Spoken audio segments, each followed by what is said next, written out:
కూడి వచ్చిన ప్రతి ఒక్కరికి, బీసీ కాలనీ మెంబర్స్కి నా హృదయపూర్వక ధన్యవాదాలు. Happy Christmas everyone.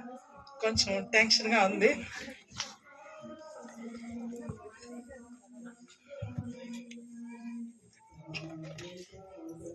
యాక్చువల్లీ అసలు ఇక్కడ ఈరోజు ఇంత ఘనంగా జరుపుకుంటామని మేము అనుకోలేదు.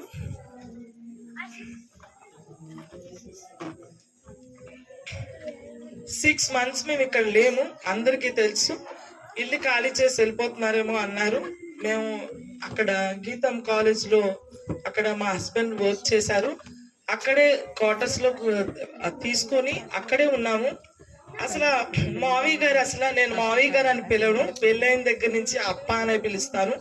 తమిళ్లో అప్ప అంటే నాన్న అని. నేను పెళ్ళైన దగ్గర నుంచి అలాగే పిలిచాను.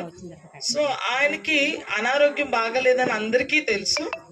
కానీ ఈ రోజు ఇంటి రీతిగా మేము ఇంత ఘనంగా చేసుకున్నామంటే అది దేవుని కృప. అసలు ఎంత రీతిగా ఉన్నారంటే, ఆయన హాస్పిటల్లో ఉన్నప్పుడు నేను ఒక రోజు స్కూల్ నుంచి అక్కడికి వెళ్ళాను చూడడానికి. అక్కడ నర్సులు ఇద్దరు కలిపి ఆయనకి పాలు పోస్తున్నారు ముక్కులో నుంచి. నేను చూసి చాలా ఏడ్చేసాను. అక్కడున్న నర్సులందరూ అడిగారు, అమ్మా ఎందుకమ్మా అలా ఏడుస్తున్నావు, ఏంటి మీ డాడీ అని అడిగారు. కాదండి అన్నాను. మా మావయ్య గారండి అన్నారు. చాలా బాధపడుతున్నారమ్మా అని చెప్పారు. నేను అసలు ఆ పొజిషన్ లో చూస్తే ఇంకా అందరూ చెప్పేశారు బ్రతకరేమో అని. ఆ స్టేజ్ నుంచి ఇప్పుడు ఇక్కడ ఉండి దేవుని స్తుతిస్తున్నామంటే అది దేవుని గొప్ప కార్యము. ఆ కార్యం మా పట్ల జరిగింది, మీ అందరి పట్ల జరగాలని, ఎంతో ప్రేమ, దేవుని ప్రేమ మీరు అందరూ తెలుసుకోవాలని ఇక్కడ కార్యక్రమం ఏర్పాటు చేశాము. ఏంటంటే మేము ఎలా పొందామో ఆ దేవుని కృప, మేము ఎలా పొందామో ఆ దేవుని ప్రేమ మీరు పొందాలని, దేని గురించైనా మేము ఇక్కడ ఈ కార్యక్రమం చేస్తున్నాము. ఎట్టి రీతిగా దేన్ని కాదు, ఇది మతము ఏమీ కాదు. ఫస్ట్ ఏదన్నా అంటే మతము అంటారు, ఇది మతము గురించి అయితే కాదు. మేము ఏ మేలులు పొందామో దేవుని తెలుసుకుంటే మీరు ఆ మేలులు పొందడానికి గురించే మేము ఇక్కడ ఈ కార్యక్రమం చేశాము.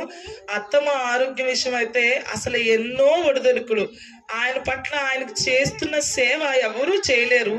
ఆవిడ చేస్తూ ఆవిడకి ఆరోగ్యం ఎంత బాగోలేకపోయినా సరే ఆవిడ వెనకాల నుండి చాలా పరిచయం చేశారు దేవుడిచ్చిన ఆరోగ్యం బట్టి.